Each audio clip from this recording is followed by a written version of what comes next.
Hello everyone, Mithun the helpline আমাদের education YouTube চ্যানেলে সকলকে স্বাগত জানাই। তো এই মুহূর্তে তোমাদের কাছে একটা ভালো খুশির খবর বা ভালো খবর, তাদের টেট সার্টিফিকেট হারিয়ে গেছে, রেজাল্ট হারিয়ে গেছে, যারা সার্টিফিকেট রেজাল্ট তুলতে পারেনি তাদের জন্য।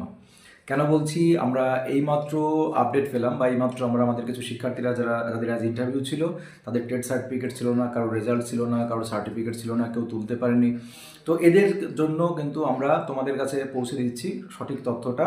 তো আমি তোমাদের যেটা বলেছিলাম যে একটা জিডির কপি এবং অ্যাপ্লিকেশন নিয়ে গেলেও হবে। তো আবারও বলছি, যাদের যে কোনো একটা ডকুমেন্টস হারিয়ে গেছে, সেটা সার্টিফিকেট হোক, রেজাল্ট হোক, যা কিছু হারিয়ে গেছে, তোমরা কিন্তু অবশ্যই একটা জিডি সঙ্গে নিয়ে যাও। জিডি সঙ্গে নিয়ে গেলে আর কোনো জিডি অ্যাপ্লিকেশন নিয়ে গেলে কোনো প্রবলেম হচ্ছে না। অর্থাৎ তোমার এই ক্ষেত্রে তুমি যদি অ্যাপ্লিকেশন নাও করো, তাও কিন্তু কোনো প্রবলেম হচ্ছে না। শুধু জিডির একটা কপি নিয়ে যাও, নিজের সেফটির জন্য। কোনো ভয় নেই, তারা কিন্তু ইন্টারভিউ দিয়ে এসেছে এবং আমাকে ফোন করে কিন্তু জানিয়েছে। তো আবারও বলছি, তোমাদের কোনো ভয়ের কোনো কারণ নেই। সেটা 22 স্টেট হোক, 23 স্টেট হোক, যেটি হোক না কেন, তোমরা অবশ্যই সঙ্গে শুধু একটা জিডি নিয়ে যাও, জিডির কপি। হ্যাঁ, অ্যাপ্লিকেশন সঙ্গে নিতে পারো, তোমাদের ইচ্ছা। এক্ষেত্রে অ্যাপ্লিকেশনের প্রয়োজন হচ্ছে না, কিন্তু অ্যাডমিটটা মাস্ট, কারণ অ্যাডমিট তো নিতেই হবে, বুঝতে পারছো। তো এই মুহূর্তে সবচেয়ে বড় ব্রেকিং নিউজ, তোমরা বারবার আমাকে জিজ্ঞাসা করছিলে, তাদের কিন্তু ভয়টা পুরোপুরি চলে গেল, কারণ আজকে এরকম শিক্ষার্থীরা ইন্টারভিউ দিয়েছে। বোঝা গেল?